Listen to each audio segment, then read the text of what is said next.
இசை விழா விறுவிறுப்பாக தொடங்கியுள்ளது. இது தொடர்பாக எமது சிறப்பு செய்தியாளர் வி சந்திரசேகரன் தரும் மேலும் பல சுவையான தகவல்களை பார்க்கலாம். சென்னை நாரதகான சபாவிலிருந்து பேசுகிறேன். உள்ளே மல்லாடி சகோதரின் கச்சேரி. இவர்கள் தெலுங்கு தேசத்திலிருந்து வந்தவர்கள் என்பதால் தெலுங்கை சரளமாக பாடுபவர்கள்.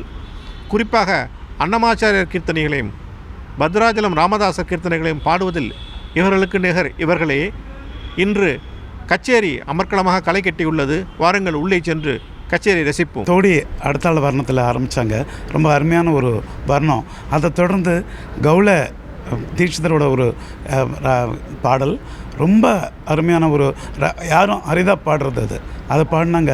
அதை தொடர்ந்து அவங்க சுத்த தன்யாசி ராகம் ஆலாப்பனை, அதோட உச்சரிப்பு, ஏன்னா அவங்க ஆந்திர பிரதேஷ்லேருந்து இருக்கிறதுனால தெலுங்கு உச்சரிப்பு அவங்களுக்கு ரொம்ப ஒரு சுத்தமாக இருந்தது. அர்த்தம் புரிஞ்சு பாடி பாவத்தோடு பாடினாங்க. எந்தனேச்சிரா என்று தியாக பிரம்மம், சத்குரு தியாக பிரம்மம் அனுபவித்து பாடியிருக்கக்கூடிய கீர்த்தனையை நாம் கேட்கின்றோம். இந்த கீர்த்தனையில் என்னதான் ஒரு மனிதன் மிக மிக உயர்ந்த படிப்பு படித்திருந்தாலும், மிக உயர்ந்த நிலையில் இருந்தாலும், அவன் பெண்ணாசையினால் தவறான வழியிலே சென்று கீழே விழுந்து விடுகின்றான். அப்படிப்பட்ட ஒரு தன்மையை எனக்கு கொடுத்து விடாதே ராமா என்று தியாக பிரம்மம் ராமனை பார்த்து வேண்டுகின்றார்.